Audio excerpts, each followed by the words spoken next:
आज हम महात्मा गांधी की कहानी के कुछ आप कह सकते हैं अहम मोड़ों को समझने की कोशिश करेंगे। बिल्कुल। हमारे पास जो स्रोत हैं वो हमें 1920 के असहयोग आंदोलन से लेकर 1948 में उनकी हत्या तक ले जाते हैं। हाँ, लेकिन हम सिर्फ घटनाओं को दोहराएंगे नहीं। हम एक सवाल के इर्द गिर्द चलेंगे कि जिस एक इंसान ने अहिंसा के दम पर एक साम्राज्य को झुका दिया, उसकी अपनी यात्रा का अंत इतनी क्रूर हिंसा से क्यों हुआ। और उनकी विरासत अहिंसा और क्षमा उनकी मृत्यु के बाद कैसे परखी गई, ये एक बहुत जरूरी सवाल है। बिल्कुल, क्योंकि गांधी की कहानी उनकी मृत्यु के साथ खत्म नहीं होती। नहीं, बल्कि वहीं से उसके सबसे मुश्किल अध्याय शुरू होते हैं। तो चलिए इसी सवाल के साथ शुरू करते हैं। जी। कहानी की शुरुआत 1920 से, असहयोग आंदोलन। स्रोतों में 3 मुख्य बातें हैं: विदेशी कपड़ों का त्याग, उपाधियां लौटाना और स्वराज का लक्ष्य। अब ये सुनने में बहुत सीधा साधा लगता है, पर क्या ये वाकई काम कर रहा था? मतलब आम लोगों पर इसका क्या असर था? हाँ, क्या आम लोगों के लिए सिर्फ कपड़े जला देना आजादी की लड़ाई जैसा महसूस होता था, या ये सिर्फ एक प्रतीकात्मक चीज थी? ये एक बहुत अच्छा सवाल है, क्योंकि इसकी असली ताकत इसके प्रतीक होने में ही थी। अच्छा। इसे ऐसे देखिए, ये सिर्फ एक राजनीतिक आंदोलन नहीं था, ये एक बहुत ही सोचा समझा आर्थिक और मनोवैज्ञानिक हमला था। आर्थिक हमला कैसे? जब लोग विदेशी कपड़े जला रहे थे, तो वो सिर्फ धागे नहीं जला रहे थे, वो ब्रिटेन के मैनचेस्टर और लैंकाशायर की कपड़ा मिलों के मुनाफे को आग लगा रहे थे। सही। भारत ब्रिटेन के लिए सबसे बड़ा बाजार था, तो ये ब्रिटेन की जेब पर सीधी चोट थी। और उपाधियां लौटाने का मनोवैज्ञानिक असर, वो क्या था? उसका असर और भी गहरा था। देखिए, उस दौर में ब्रिटिश सरकार से मिली सर या राय बहादुर जैसी उपाधि बहुत बड़ी बात होती थी। बहुत बड़ी बात, ये समाज में आपके रुतबे को तय करती थी। जब रविंद्रनाथ टैगोर जैसे लोगों ने उपाधियां लौटाईं, तो उन्होंने एक संदेश दिया। क्या संदेश? हमें तुम्हारे सम्मान की जरूरत नहीं है, हमारा आत्मसम्मान तुमसे बड़ा है। अच्छा। यह उस औपनिवेशिक मानसिकता से बाहर आने की घोषणा थी, जो हमें ये मानने पर मजबूर करती थी कि हम अंग्रेजों से कम हैं। मतलब गांधी सिर्फ देश को नहीं बल्कि देश के लोगों के दिमाग को भी आजाद कर रहे थे। बिल्कुल। लड़ाई सिर्फ सड़कों पर नहीं, लोगों के दिमाग में भी लड़ी जा रही थी। ये बहुत दिलचस्प है। और फिर करीब 20 साल बाद 1942 में माहौल पूरी तरह बदल जाता है। हाँ, असहयोग की शांतिपूर्ण अपील से सीधे करो या मरो का नारा। ये बदलाव बहुत बड़ा है। ऐसा क्या हो गया था इन 2 दशकों में? देखिए, 2 दशक में एक पूरी पीढ़ी बदल जाती है। सही बात है। 1920 का आंदोलन एक तरह से एक ट्रेनिंग ग्राउंड था। उसने लोगों को एक साथ आना, विरोध करना, बलिदान देना सिखाया। हाँ। बल्कि देश के हर आम इंसान का सपना बन चुका था। और दूसरा विश्व युद्ध भी चल रहा था। हाँ, और ब्रिटिश साम्राज्य कमजोर पड़ रहा था। गांधी जी को पता था कि ये सही मौका है एक अंतिम प्रहार करने का। तो करो या मरो का मतलब हिंसा तो नहीं था? नहीं, बिल्कुल नहीं। इसका मतलब था कि अब हम पूरी तरह से आजाद होने तक पीछे नहीं हटेंगे, चाहे इसके लिए जान ही क्यों न देनी पड़े। और यहाँ पर एक बहुत हैरान करने वाली बात होती है। जैसे ही आंदोलन का ऐलान हुआ, ब्रिटिश सरकार ने गांधी जी समेत कांग्रेस के सारे बड़े नेताओं को जेल में डाल दिया। उन्हें लगा कि लीडर ही नहीं रहेंगे तो आंदोलन खत्म हो जाएगा। लेकिन हुआ ठीक इसका उल्टा। बिल्कुल, और यही गांधी की सबसे बड़ी जीत थी। कैसे? 1942 का आंदोलन एक लीडरलेस मूवमेंट, यानी बिना नेता का आंदोलन बन गया। अच्छा। आम लोगों ने, छात्रों ने, किसानों ने खुद ही कमान संभाल ली। जगहों पर रेलवे लाइनें उखाड़ दी गईं, सरकारी इमारतों पर तिरंगा फहराया गया। ये दिखाता है कि गांधी एक व्यक्ति से कहीं ज्यादा एक विचार बन चुके थे। सही। और वो विचार लोगों के दिलों में इतना गहरा उतर गया था कि उसे अब किसी नेता के निर्देशों की जरूरत नहीं थी। तो ये कहा जा सकता है कि गांधी ने एक तरह से पूरे देश को खुद अपना नेता बनने के लिए तैयार कर दिया था। बिल्कुल।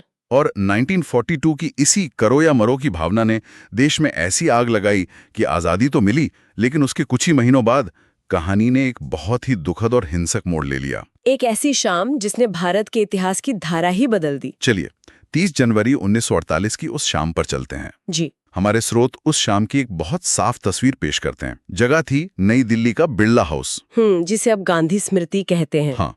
शाम के 5:17 हुए थे और गांधी जी अपनी रोजाना की प्रार्थना सभा के लिए जा रहे थे। वो वैसे ही थोड़े लेट थे। तभी भीड़ में से नाथूराम गोडसे नाम का एक व्यक्ति सामने आया, झुका और फिर एक पिस्टल से एक के बाद एक 3 गोलियां उनके सीने में उतार दी। और बस सब कुछ खत्म हो गया। ये कितनी बड़ी विडंबना है ना? बहुत बड़ी। जिस इंसान ने अपनी पूरी जिंदगी अपनी हर सांस अहिंसा का पाठ पढ़ाने में लगा दी, उसकी मौत इतनी भयानक हिंसा से हुई। ये सिर्फ एक व्यक्ति की हत्या नहीं थी। नहीं, ये उस विचार पर हमला था जिसके लिए गांधी जिए। इस खबर ने सिर्फ भारत को नहीं, पूरी दुनिया को हिलाकर रख दिया था। ये वाकई एक युग का अंत था। सही। यहाँ एक बात है जो मुझे इन स्रोतों में पढ़कर बहुत अजीब लगी। शायद बहुत से लोग ये नहीं जानते होंगे। क्या? गोडसे को गोली चलाने के बाद पकड़ने वाला पहला इंसान कोई पुलिस वाला या गांधी जी का अनुयायी नहीं था। वो एक अमेरिकन डिप्लोमेट था। क्या बात कर रहे हैं? हाँ, हर्बर्ट रेनर जूनियर, जो उस समय अमेरिकी दूतावास में वाइस काउंसिल थे। ये कैसे हुआ? ये अपने आप में एक असाधारण घटना है। मतलब उस वक्त एक अमेरिकी अधिकारी का वहां होना और इस ऐतिहासिक पल में इस तरह शामिल हो जाना, इसका क्या मतलब निकाला जा सकता है? देखिए, ये शायद सिर्फ एक संयोग था कि वो उस वक्त वहां मौजूद थे, लेकिन ये एक बड़ी तस्वीर की तरफ भी इशारा करता है। किस तरह की तस्वीर? 1947 में आज़ादी के बाद भारत दुनिया के लिए एक बहुत महत्वपूर्ण देश बन चुका था। अमेरिका, सोवियत संघ दोनों की नजरें भारत पर थीं।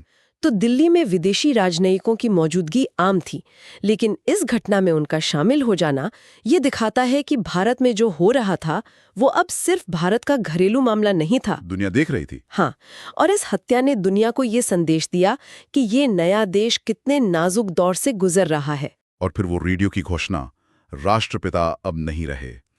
मुझे लगता है उन शब्दों ने पूरे देश के दुख को एक आवाज दे दी थी। बिल्कुल।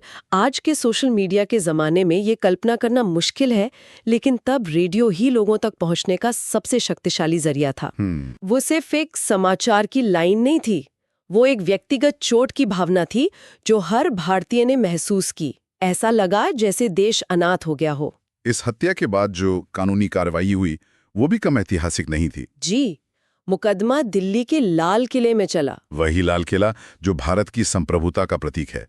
नाथुराम गोडसे और सह साजिशकर्ता नारायण आप्टे को मौत की सजा सुनाई गई और 15 नवंबर 1949 को उन्हें अंबाला जेल में फांसी दे दी गई। लेकिन मेरे लिए इस पूरी कहानी का सबसे झकझोर देने वाला और शक्तिशाली हिस्सा मुकदमे के बाद आता है। अब गांधी जी के बेटों की अपील की बात कर रहे हैं? हाँ, जब मैंने ये पढ़ा कि गांधी जी के अपने बेटों मणिलाल और रामदास गांधी ने तत्कालीन प्रधानमंत्री नेहरू और उप प्रधानमंत्री पटेल को चिट्ठी लिखकर अपने पिता के हत्यारों के लिए माफी मांगी। मतलब अपील की कि उनकी फांसी की सजा रद्द कर दी जाए। हाँ, मैं सच में हैरान रह गया।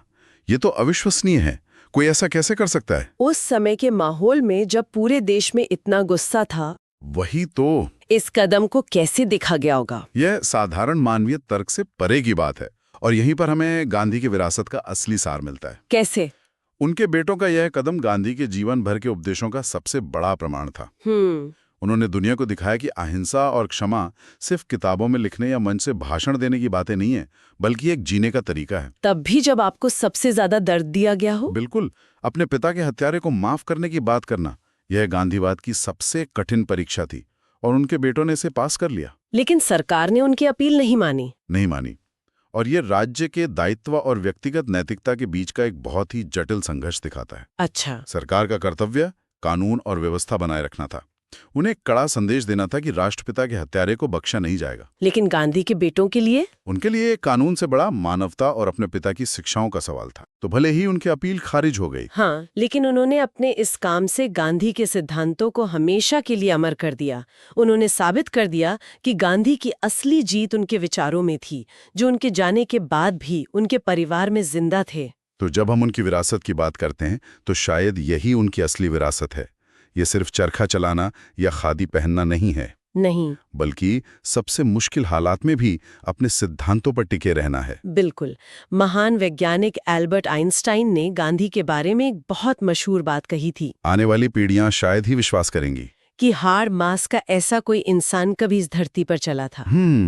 आइंस्टाइन शायद गांधी के आंदोलनों के बारे में सोच रहे थे, लेकिन मुझे लगता है ये बात उस क्षण पर भी लागू होती है जब उनके बेटों ने अपने पिता के हत्यारों के लिए क्षमा मांगी। ये भी उतना ही अविश्वसनीय है। बिल्कुल। तो आज हमने गांधी की कहानी के कुछ सबसे शक्तिशाली पलों को फिर से जिया। जनता को एकजुट करने की उनकी अविश्वसनीय क्षमता से लेकर करो या मरो के आह्वान तक, और फिर उनकी दुखद मृत्यु और उन सिद्धांतों तक जो आज भी हमारे बीच जीवित हैं। हाँ, इन सभी स्रोतों को एक साथ देखने पर गांधी के बेटों का वो कदम सबसे अलग और सबसे ज्यादा सोचने पर मजबूर करने वाला लगता है। सही। और ये हमें आज के लिए एक बहुत ही प्रासंगिक और शायद मुश्किल सवाल पर लाके छोड़ देता है। क्या? आज की इस जटिल दुनिया में जहां हम हर तरफ से न्याय की मांग करते हैं, जो अक्सर त्वरित और कठोर होता है, उस दुनिया में हम गांधी और उनके परिवार द्वारा सिखाए गए क्षमा और अहिंसा के इस उच्चतम आदर्श के लिए जगह कैसे बना सकते हैं? क्या ये संभव